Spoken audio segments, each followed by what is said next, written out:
식품 미생물을 분석하기 위해서 기존에는 미생물의 전통적인 방법을 썼는데 앞으로는 차세대 염기서를 바탕으로 한 유전체와 마이크로바이옴을 바탕으로 해서 정확한 식중독균과 유산균을 동정할 수 있는 기술의 개발과 활용에 대해서 말씀드리겠습니다.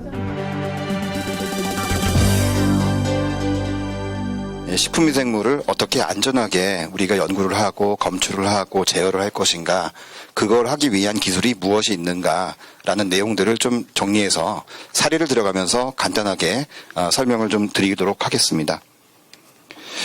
일단 첫 번째는 이제 안전성 확보의 필요성에 대해서 좀 말씀을 먼저 드리겠습니다. 식품미생물을 크게 두 가지로 나누면 유해균과 유용균이 있습니다. 대표적인 유해균으로서는 식중독균입니다.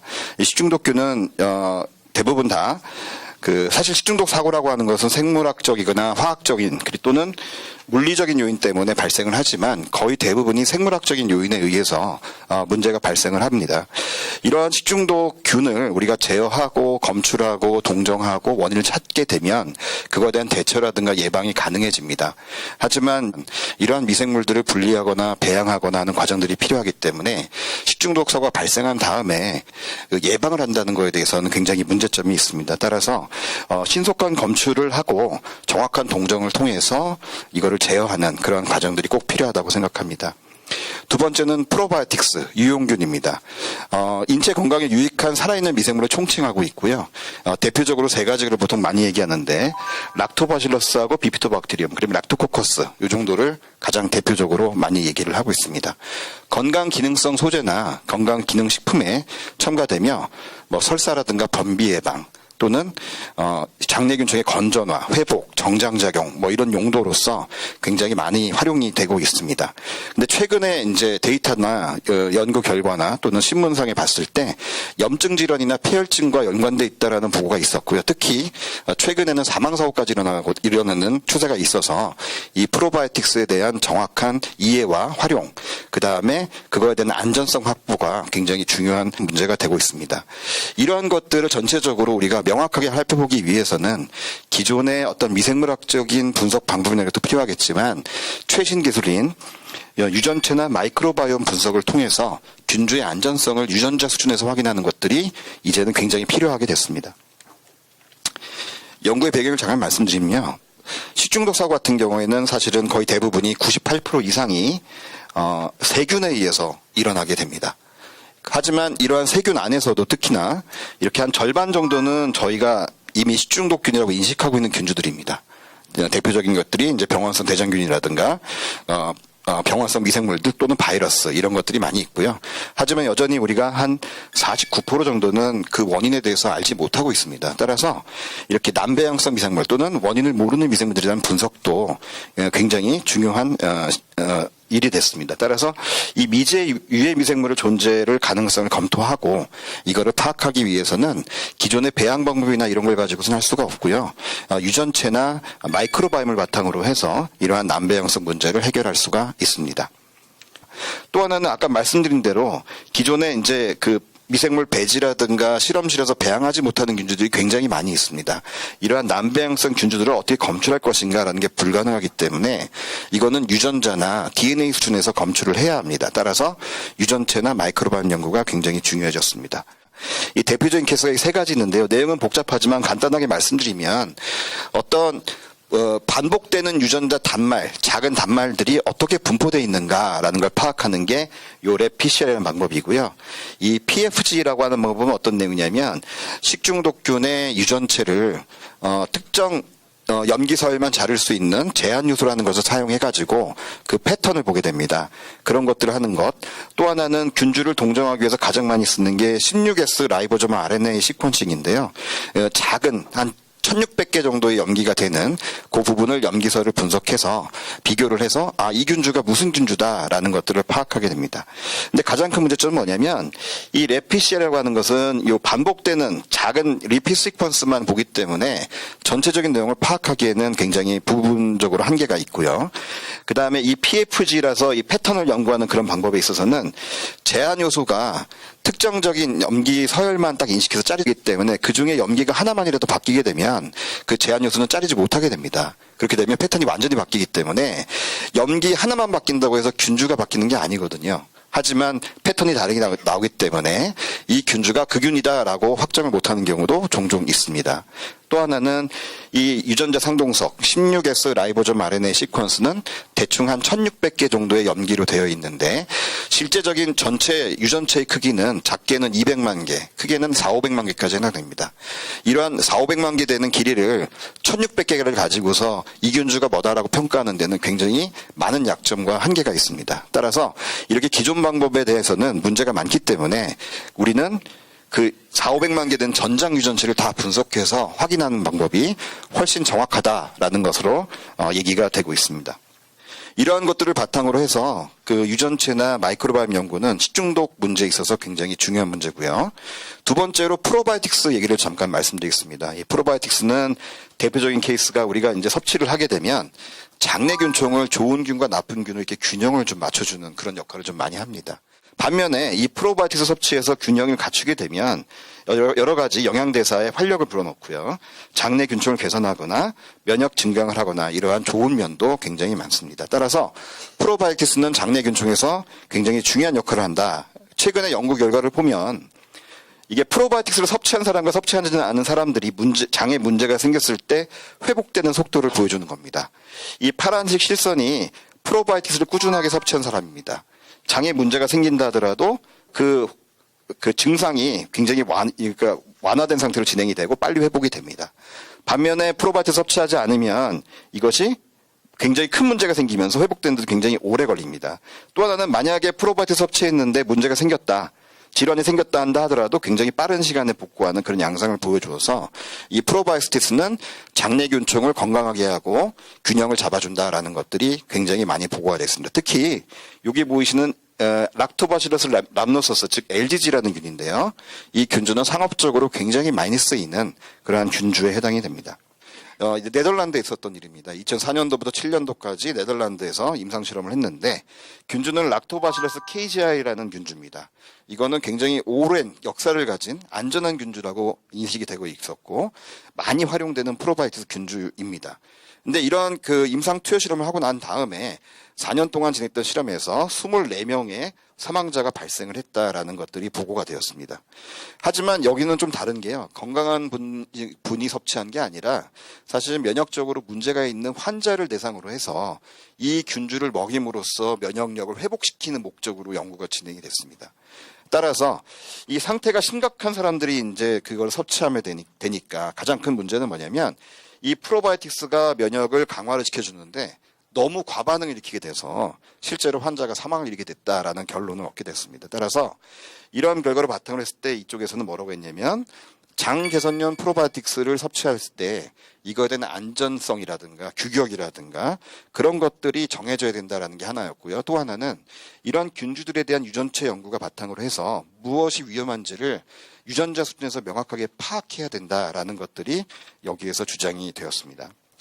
그러면 이런 유전체를 기반으로 해서 우리가 식품위생물의 안전을 어떻게 확보할 것인가 라는 말씀을 좀 드리겠습니다.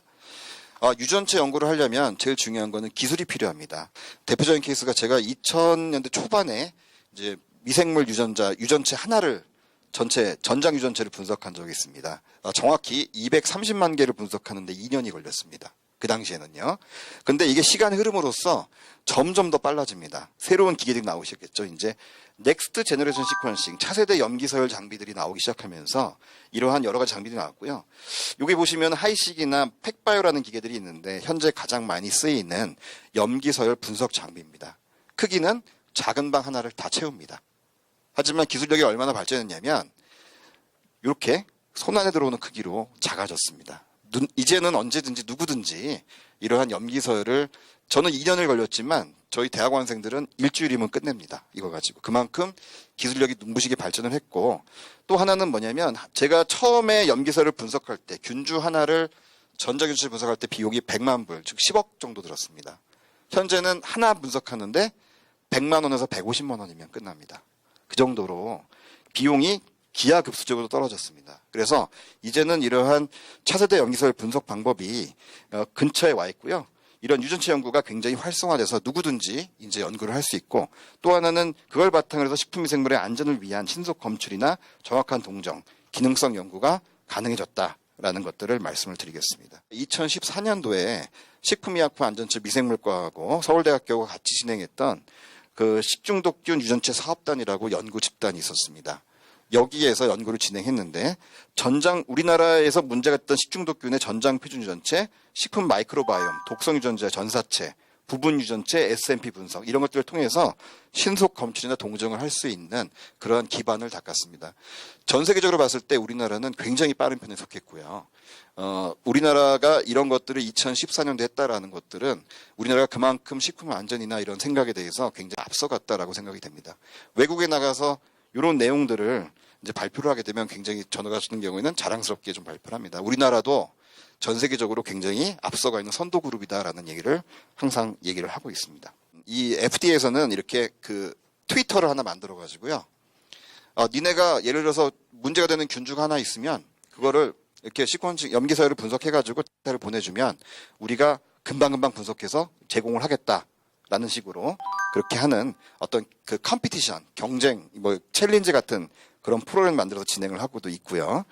또 하나는 우리가 신속 동정을 할 때 전장 유전체를 다 분석하는 것도 방법이지만 부분적으로 잘못된 염기를 하나씩 뽑아내는 것들, 우리가 다른 말로는 여기 싱글 루티큘러테드 폴리모피 SNP라고 하는데 이런 염기들을 찾아서 이거에 대한 패턴을 바탕으로 해서 분석하는 기술도 있습니다. 사실은 전체 몇백만 개를 하는 것보다는 이렇게 잘못된 거 몇 개를 골라서 하는 게 훨씬 더 빠른 시간을 낼 수 있기 때문에 어떻게 보면 현재 입장에서는 유전체 분석으로 해서 잘못된 균들을 잡아낼 때 이 SNP를 분석하는 기술이 좀 더 유리하다라고 말씀을 드릴 수가 있습니다. 그래서 이걸 바탕으로 해서 기존의 PFG 방법하고 그다음에 스닙 타이핑 방법으로 역학 조사를 하는 것들을 이게 정리한 건데 이게 그 미국 FDA에서 이제 정리했던 내용입니다. 예를 보시면은 PFG를 먼저 하게 아웃브레이크가 쫙 생기게 되면요. 일단 PFG 먼저 들어갑니다. 이걸 데이터를 바탕으로 해서 역학조사를 하게 되고 그거에 대한 대처가 이제 들어가게 되는데요. 이 바가 뭐냐면 실제로 발생되는 아웃브레이크의 양입니다. 이미 아웃브레이크가 문제가 굉장히 많이 된 다음에 그 다음에 대처가 되는 그러한 문제점이 생기게 됩니다. 하지만 이렇게 아까 했던 SNP, 스닙 방법을 이용하게 되면 여기서 바로 대처를 해가지고 이런 문제가 생기기 전에 이제 사전에 예방할 수 있는 그러한 좋은 기술에 해당된다라는 것들을 미국 FDA에서 홍보를 하고 있습니다. 이러한 식품미생물 유전체를 바탕으로 해서 어떻게 활용할 것인가 크게 나누면 두 가지입니다. 하나는 국내 식품에 대한 안전관리 정책, 또 하나는 수출입 식품, 아까 말씀드린 대로 식품안전현대화법에 관련돼서 수출입 식품 안전 정책에 관해서 나눌 수가 있는데요. 유전체 정보가 저희가 굉장히 많이 확보가 돼 있고 정확하다 하면 식중독 사고를 모니터링한다든지 역학조사를 한다든지 아니면 식중독균마다 유전체 바코드를 붙여서 트래킹을 한다든지 아니면 수출식품에 대해서 어떤 표준화를 한다든가 안전 인증제를 한다든가 규격을 설정한다든가 이런 것들이 가능하게 됩니다. 따라서 이런 걸 바탕으로 해서 식중독을 실시간 감시한다든지 원인균을 신속 규명하고 그다음에는 국가 간의 관전 분쟁도 사실 해소를 할 수 있습니다. 또 하나는 그 국가적인 어떤 식품 안전에 대해서 신뢰를 형성할 수도 있는 그러한 활용이 가능할 거라고 예상을 하고 있습니다. 또 하나는 2006년도에 실제로 미국에서 진행됐던 그 사례를 하나 예를 들겠습니다.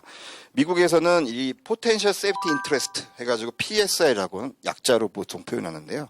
이 PSI 평가 방법에 대해서 FDA에서 이제 설정을 해가지고 진행을 했습니다. 이 LGG가 그러면 유전체적으로 정말 안전한가라는 그런 요구 사항이 있었습니다. 따라서 이 피노타입뿐만 아니라 안전성이 지노타입 수준에서도 안전성이 확보돼야 된다라는 식으로 해서 PSI 이밸류에이션을 세계 최초로 요구를 하게 됩니다. 그 당시에 이제 비공개로 이제 의뢰를 받아서 초고순도의 전장 유전체 염기서를 확보하고 생물 정보학적 분석을 통해서 지노타입 수준에서 안전하다라는 것들을 실제로 보고를 했고요. FDA 헤드쿼터에 가서 이거를 같이 논의를 해서 다시 LGG가 안전하다라는 식으로 해서 풀렸습니다. 그래서 전제 사용되고 있고요. 이러한 PSI 평가 방법의 기준은 무엇인가? 몇 가지가 있는데요. 컴플리트 지놈식 것을 확보하고 유전체 기반의 정확한 균주 동정이 필요합니다. 또한 그 안에 문제가 될 수 있는 유전자들, 예를 들어서 항생제 대응 유전자라든가 프로페이지, 그 다음에 여러 가지 그 모바일 엘리먼트나 아니면 혈전, 그러니까 피를 녹일 수 있는 헤몰라이신입니다. 헤몰라이신이라든가 이런 톡신 문제, 이런 것들이 존재하는지 안 하는지, 발현되는지 안 하는지 이런 것들을 검증하는 그러한 일을 하게 됩니다. 또 하나는 외래 유입 유전자라든가 그 다음에 유전자긴 하지만 실제로 발현되지 않는 그 슈도진에 대한 어떤 소수 검증이나 독성 유무 이런 것들이 평가 기준에 들어가서 이런 것들을 평가를 해가지고 지노타입 수준에서 안전성을 평가를 하게 됩니다. 그러면 이런 연구들 바탕으로 해서 향후에 어떻게 활용할 것인가? 사실은 유전체 정보는 이미 굉장히 전 세계적으로 많이 진행해서 실제적으로는 한 10,000개 또는 한 최근까지 14,000개 정도가 이렇게 그 진뱅크라고는 데이터베이스에 쌓여 있습니다. 그럼 우리가 이거를 그냥 활용하면 되는 거 아니냐라고 생각하실 수도 있는데요.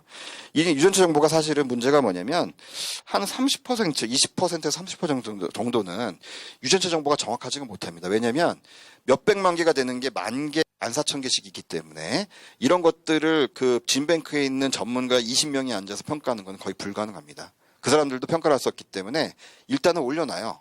근데 그거를 활용하는 측면에 있어서 잘못된 정보를 활용하게 되면 그 결과가 엉뚱하게 나오기 때문에 이러한 부분들을 오류를 어떻게 수정할 것인가라는 것들이 굉장히 큰 문제가 되고 있습니다. 이러한 유전체의 오류는, 정보의 오류는 이런 자동화 분석 프로그램 때문에 기인한다라는 것들이 얘기되고 있고요. 그 다음에 유전체 분석도의 정확도를 높이기 위해서는 표준 유전체 정보를 획득하는 것이 굉장히 중요하다라는 것들이 도입이 됐습니다. 그래서 이렇게 진뱅크에 있는 유전체 정보를 만약에 활용하게 될 경우에는 여러 가지 문제점, 지금까지 말씀드린 전장 유전체나 SMP 타이핑이나 여러 가지 뭐 감염 경로 역학 조사라든가 독성 파악 오류라든가 이런 것들이 굉장히 증가할 확률이 높습니다. 그래서 이런 것들을 바탕으로 해서 오류를 제거할 수 있는 방법을 개발하고 전장 표준 유전체를 확보하는 것이 가장 중요한데요. 아까 말씀드렸던 식약처와 서울대에서 같이 했던 여기에서 국내 유래 식중독균에 대해서 한 100여 종 정도 표준 유전체를 확보해 놓고 있습니다. 따라서 우리나라는 굉장히 좋은 입장에 지금 현재 있고요. 이거를 활용해서 저희가 정확한 어떤 역학조사라든가 균주의 동정 이런 것들을 진행할 수가 있는 그 바탕을 만들어 놓고 있습니다. 좀 더 나아가면 이런 어떤 유전체 기반으로 한 어떤 식중독균의 바이오 마크를 통해서 우리가 신속하게 이게 어떤 균이고 이건 뭐다라는 식으로 검출할 수 있는 기본이 마련되어 있고요. 이러한 바이오 마커를 활용하게 되면 우리가 할 수 있는 방법은 현장에서 바로 그냥 증원증법법을 이용해서 검출을 하거나 어떤 칩 같은 걸 이용해서 딱 샘플에 꽂아가지고 균주가 있네 없네 아니면 이 균주가 맞네 틀리네 이런 것들을 바로바로 확인할 수 있는 현장에서 활용될 수 있는 그런 방법들이 가능하지 않나 라는 식으로 여러 가지 제안이 되고 있습니다. 또 하나의 가장 큰 문제는 아까 말씀드린 대로 식중독 사고가 발생했을 때 남배양성 균주, 우리가 모르는 균주에 대해서 파악을 해야 되는데 이렇게 마이크로바이옴이나 유전체를 연구를 하게 되면 우리가 그런 것들을 해결할 수 있는 여러 가지 방안들이 있습니다. 따라서 이런 것들이 바탕으로 해서 남배양 균주의 규명률을 향상하고 실제로 식중독 사고가 발생했을 경우에 문제가 됐던 균주를 정확하게 잡아낼 수 있는 그러한 기술이 충분히 개발 가능할 거라고 생각이 되고 있습니다. 더 나아가서는 이러한 정보들을 더 계속 쌓아서 향후 당장은 아니지만 향후 이런 정보를 바탕으로 해서 우리가 지금 사실 식중독 지수라고 있잖아요. 날씨 일기예보를 보면은 뭐 식중독 지수가 얼마고 얼마 얘기하지만 그거는 과거의 통계자를 바탕으로 해서 그냥 단순히 정리해 놓은 자료에 불과합니다.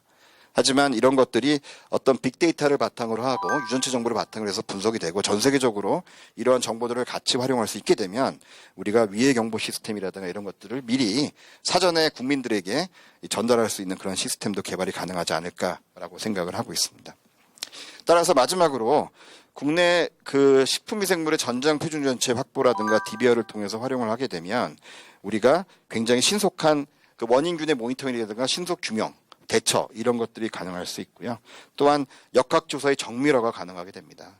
또 하나는 유전체 증거라든가 국가 간의 분쟁을 해소할 수도 있고 또 유산균 제제나 발효윤의 프로바이오틱스의 정확한 동정이나 확인이 가능합니다. 이러한 우리가 다양한 환경에 존재하는 식품이나 식품 원료에 있어서 식중독 균주의 분포나 이런 정보들 바탕으로 해서 안전성을 확보할 수 있고 예방을 할 수도 있고요.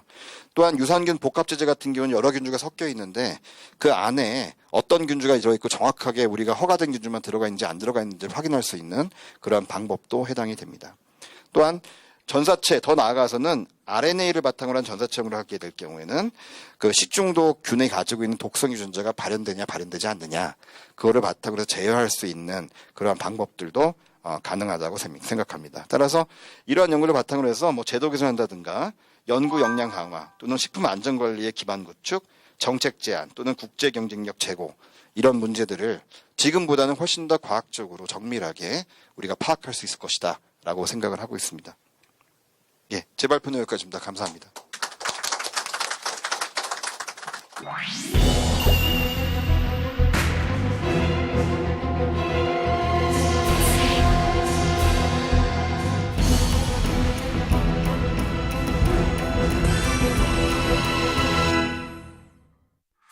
일반인들에게 식중독이란 무엇인가 라는 걸 설명을 드리고 식중독에 걸리지 않기 위해서 우리가 놓치고 있는 부분들이 무엇인가 그런 것들을 과학적이면서도 소통 측면에서 이렇게 말씀을 드리려고 합니다.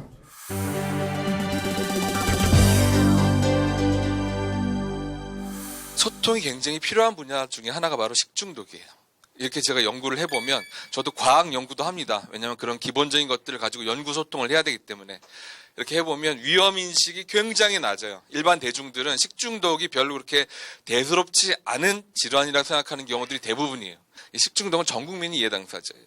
그리고 많은 발생 건수가 있고 또 정보가 국민과 전문가 사이에 비대칭적인 것들이 꽤 많아요. 제가 오늘 몇 가지는 말씀을 드릴 텐데 그런 것들 때문에 그리고 또 완벽히 예방할 수 없어요. 식중독균 널려 있어요. 조금만 방심하면 그냥 우린 다 노출될 수 있는데 또 노출된다 할지라도 이게 어떤 심각한 질환까지 가지 않을 수도 있어요. 그 과정을 소통으로 해결할 수 있기 때문에 이런 부분들이 측면에서 리스크 커뮤니케이션이 필요하다. 그래서 제가 아까 말씀드린 것처럼 커뮤니케이션 측면과 이런 식중독 관련된 컨텐츠를 제가 이제 섞어서 말씀을 드릴 텐데 먼저 기본적으로 요거는 좀 아셔야 될 것 같아요. 그 해저드 프레이밍과 리스크 프레이밍. 프레이밍이라는 건 뭐야? 사진 틀이란 말이에요. 어디에서 뭔가 나온 게 중요한 거, 그러면 그게 해저드 프레이밍이에요. 식중독 측면에서 봤을 때는 해저드는 많이 존재해요. 예. 금방 음식을 상온에 이렇게 놓고 해도 해저드는 아주 널려 있습니다. 그렇지만 그것을 먹기 전에 익힌다던가, 그럼 또 취급하는 사람들이 식품 취급하는 사람이 손을 잘 씻는다던가, 그 다음에 이 외에 다른 여러 가지 것들을 잘 활용을 한다면, 준수를 한다면 리스크까지 발전할 수 있지 않을 거라는 것입니다. 그래서 그 어떤 분야보다 리스크 커뮤니케이션이 중요할 것이고, 그래서 식중독 리스크 커뮤니케이션을 할 때 또 하나 중요하게 생각해야 될 것 중에 하나는 식중독의 이해 당사자는 피해자이기 때문에 단순히 그런 팩트만 가지고 과학적 사실만 가지고 소통을 하면 잘 안 될 수가 있다. 그래서 그 식중독 이해 당사자들의 경우에는 기본적으로 내가 어쩌다가 이렇게 식중독에 걸렸고 누구 탓이야. 그러니까 이해 당사자들의 관심 중에 하나는 무엇이 원인이냐도 있지만 누구 탓이냐가 굉장히 관심이 많아요. 그렇기 때문에 이 이해 당사자가 분노하고 있다라는 사실을 꼭 기억을 하셔가지고 그 사람의 인식, 감정적인 것들을 고려하지 않고 소통하면 하다가 맞을 수 있다라는 거. 예. 항상 집착하는 게 있어요. 여기에 90% 이상 집착을 해요. 내가 정확한 사실을 알려주면 그게 소통이라고 생각을 해요. 절대 그렇지 않다라는 거예요. 그거는 기본이라는 거예요. 팩트를 대중에게 정확히 알려주는 거는 기본인 거예요. 그게 다가 아니에요. 우리가 이 리스크를 줄이기 위해서 책임자로서 뭘 하고 있고 피해를 당한 사람들이 누구이고 그 사람들이 어떤 분노의 감정을 가지고 있고 우리가 언론과 어떻게 잘 소통하고 비록 이게 완벽한 해결책은 없다 할지라도 어떻게 하면 피해를 줄일 수 있는가 항상 관심을 가져야 돼요. 아크릴아마이드, 요새 커피 아크릴아마이드 이슈가 나와서 좀 시끄러운데 2000년대 초반에 감자튀김 아크릴아마이드가 전 세상을 한번 들었다 놨다 한 적이 있었어요. 그러니까 감자튀김에는 아크릴아마이드라고 하는 발암물질이 일부러 넣은 게 아니라 자연적으로 생겨요. 자연적으로. 녹말이 들어가 있는 것들 고온에서 장기간 가열하면 자연적으로 생겨요. 그럼 어떻게 해야 돼요? 감자튀김 안 먹거나 적게 먹거나 먹는 횟수를 줄이거나 양을 줄이거나 뭐 그런 방법들이 있겠죠. 또 하나 조리 측면에서는 가열 온도를 낮추거나 가열 시간을 줄이거나 그러니까 뭔가 이런 대안들이 있단 말이에요. 완벽한 그런 솔루션은 없다 할지라도 그렇게 뭔가 대안을 제시하면서 피해를 줄일 수 있다는 게 중요한 거거든요. 그렇기 때문에 그런 것들이 바로 소통에서 하는 역할이다.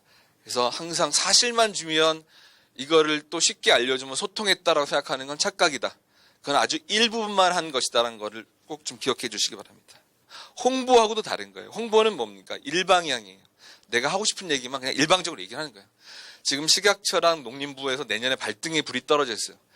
농약과 관련된 새로운 제도, PLS 제도가 이제 시행을 앞두고 있는데 저는 심히 걱정이 되는 게 이해 당사자가 굉장히 민감해요. 뭐냐면 국민들과 농민들 양쪽 극상의 이해 당사자들이 지금 포진하고 있는 거예요. 국민들은 농약이라고 하면 굉장히 공포심을 가지고 있어요. 그에 반해서 또 소통이 굉장히 힘든 이해 당사자 중에 하나가 농민그룹이에요. 지금 식약처하고 이 농림부가 얼마나 긴장하고 계신지는 모르겠는데 제가 볼 때는 굉장히 걱정이 돼요. 지금 링 위에 대단히 강한 상대들이 지금 기다리고 있는데 지금 링 밖에서 얼마나 준비를 잘하고 계신가. 정말 소통하기 힘든 이슈와 소통하기 힘든 이해 당사자가 버티고 있는데 그걸 어떻게 헤쳐나갈 것인가. 그래서 제가 자료들을 좀 찾아봤어요. 기존에서 발행된 그런 농약 관련된 자료들을 보니까 그냥 보다가 덮었어요. 보다가 덮었어요. 그러니까 이게 누구 눈높이에 맞춰서 만든 것인지 제가 이해를 잘 못하겠더라고요. 그래서 그게 우리 현실인 거예요. 그래서 궁금하기도 하고 걱정도 돼요. 내년에 어떻게 될까? 하여튼 그런 걱정. 그다음에 요거는 리스크 커뮤니케이션을 방해하는 거다. 방해하는 요소인데 예를 들어서 식중독과 관련된 소통을 해야 될 필요가 있다라고 하면 좋은 시설에서 하시고 그다음에 목소리 저 한번 따라해 보세요. 아 소리 내보세요. 계속 내보세요. 계속 내보세요. 예. 어디가 떨리세요? 어디가 떨리세요? 성대가 떨리면은 하수. 예. 가슴이 떨리나 한번 보세요. 해보세요. 예, 가슴이 떨려야 중고수. 최고 고수는 배가 떨려야 되는데 여기까지는 너무 멀어서 갈 수도 없어. 제가 무슨 얘기냐면 이걸 NVC라고 합니다. Non-verbal communication이라고 해서 이 행동, 몸짓, 음성, 옷차림, 태도 이런 것들이 소통에 굉장히 중요한 역할을 영향을 준다라는 거예요. 그래서 목소리는 그 사람의 인상을 바꾼다. 신뢰에 영향을 미친다. 그러면서 그럼 어떻게 해야 되냐라고 했을 때 중저음의 목소리가 이해 당사자에게 신뢰감을 줄 수 있다라는 거예요. 중저음.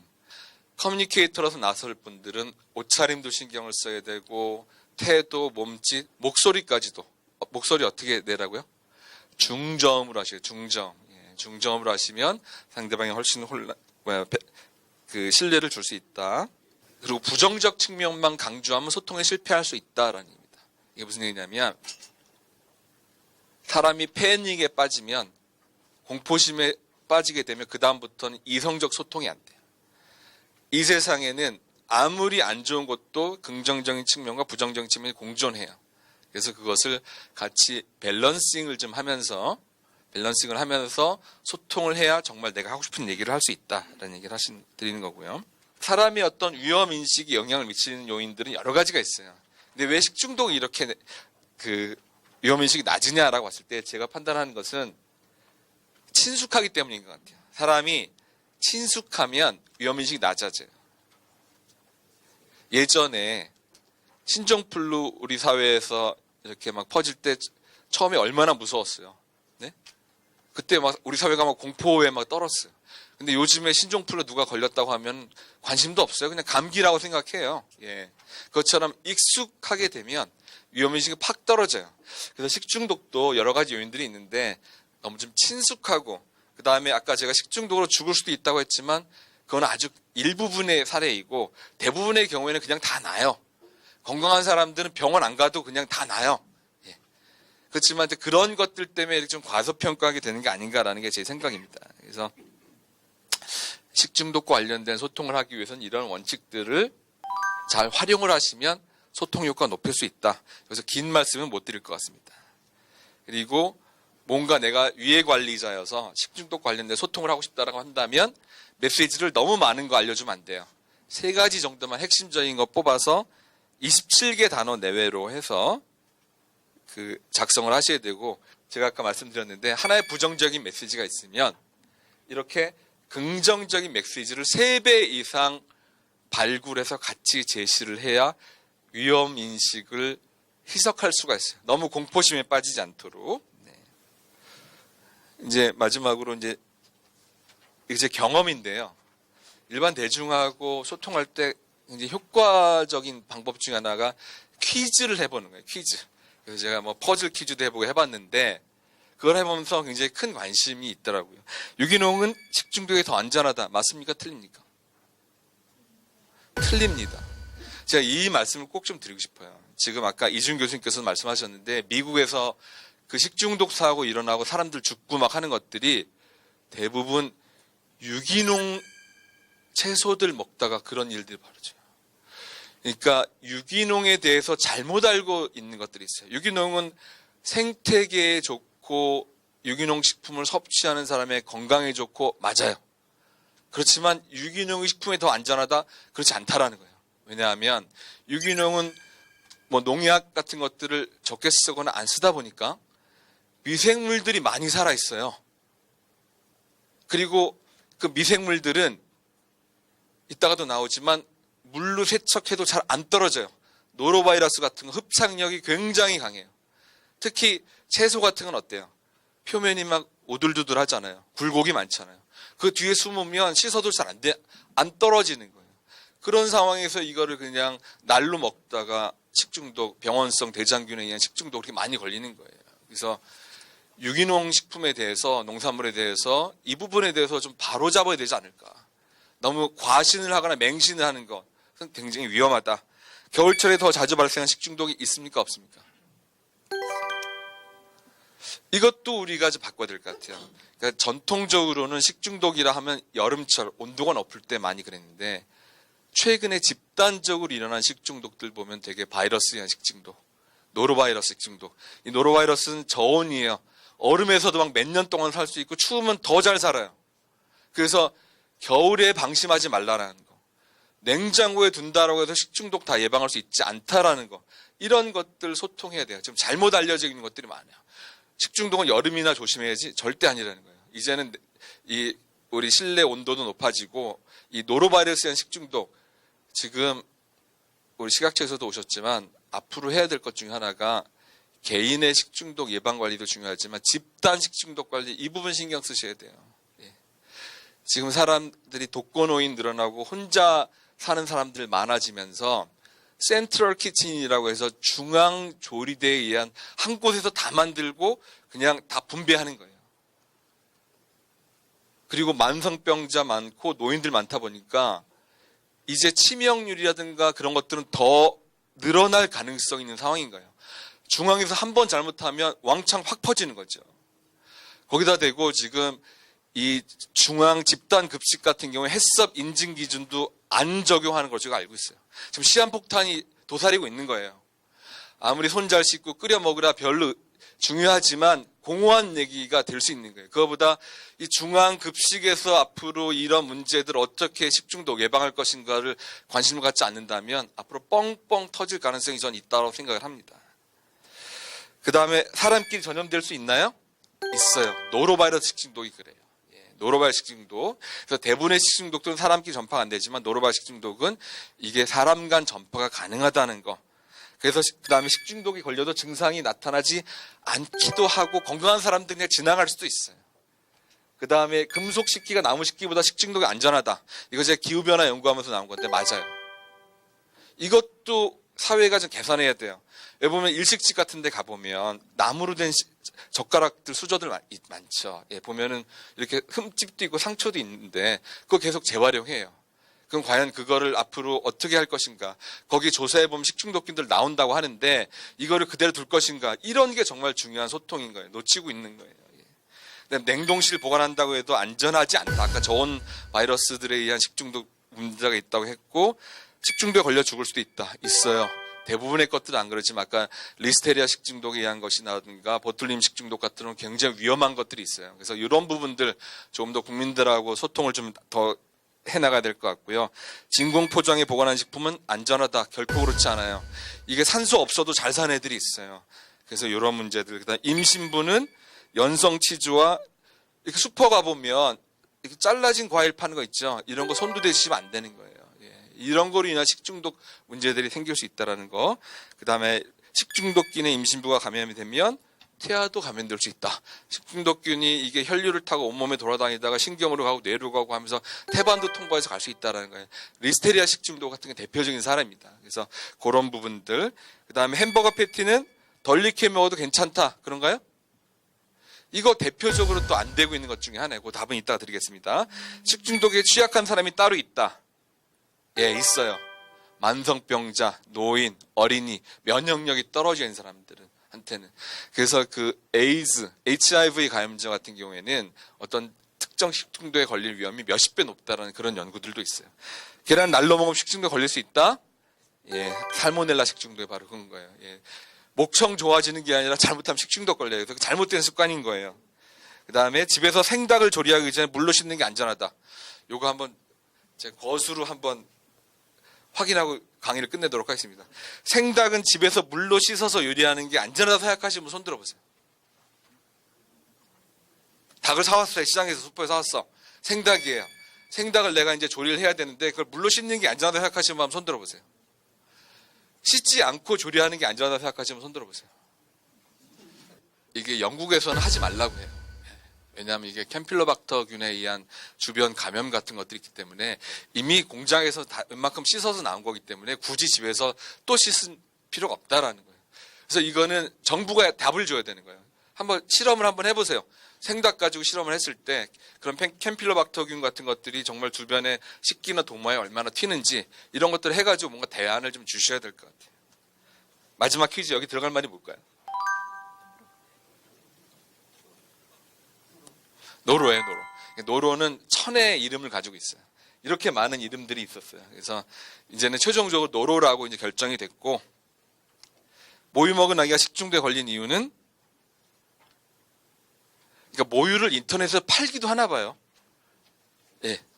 그래서 이거 되게 조심해야 된다는 거. 그 다음에 이렇게 잘라진 과일 팔 때 실제로 이거를 드시기 전에 겉의 표면을 좀 잘라내야지 그렇지 않으면 또 식중독 걸릴 수 있다라는 거. 그래서 저는 잘라진 과일은 안 사요. 예, 이게 뭐 하여튼 여러 가지 이유가 있는데 상식적으로 우리나라에서 제일 많이 발생하는 식중독은 병원성 대장균 식중독이다라는 거. 그다음에 이건 식약처에서 만든 자료인데 4대 예방 원칙.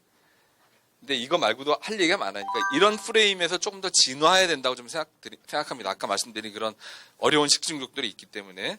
그다음에 아까 제가 말씀드린 건데 양배추, 깻잎, 블루베리를 가지고 담근물에 두는 거, 흐른 물에만 씻는 거 두 가지를 했을 때 노로바이러스 제거 효과를 실험한 거예요.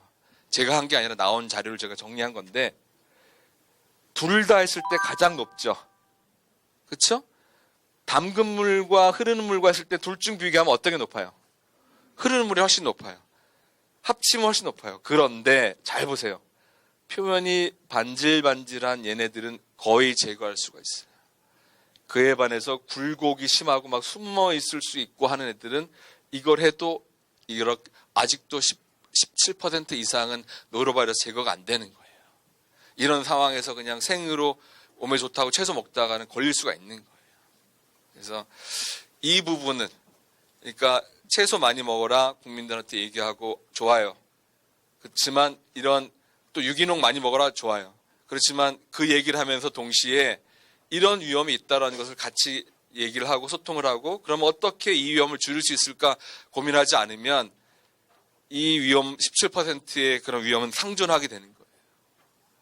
그래서 아까 얘기했던 건 왜 햄버거 패티와 스테이크는 덜 익혀 먹어도 돼요. 근데 왜 햄버거 패티는 레어 미디엄으로 하면 안 되느냐라고 했을 때 스테이크는 그냥 한 덩어리예요. 그렇지만 햄버거는 뭐예요? 패티는 분쇄육이에요. 분쇄육. 그러다 보니까 표면에 있던 그런 식중독균들이 안으로 믹스가 되는 거예요. 그래서 이거를 이렇게 덜 익히고 먹는 건 굉장히 위험한 거고 뭐 최근에 우리나라에서도 이슈가 좀 되고 있는데 그 햄버거병 이거 충분히 이슈가 될 수 있는 거예요. 그래서 햄버거 드시기 전에 안에 잘 익었나 패티 이렇게 아이들한테 교육 좀 잘 시키실 필요가 있고요. 아까 말씀드린 유기농과 관련된 이야기. 예. 그래서 제가 준비한 강의는 이것으로 마치도록 하겠습니다. 감사합니다.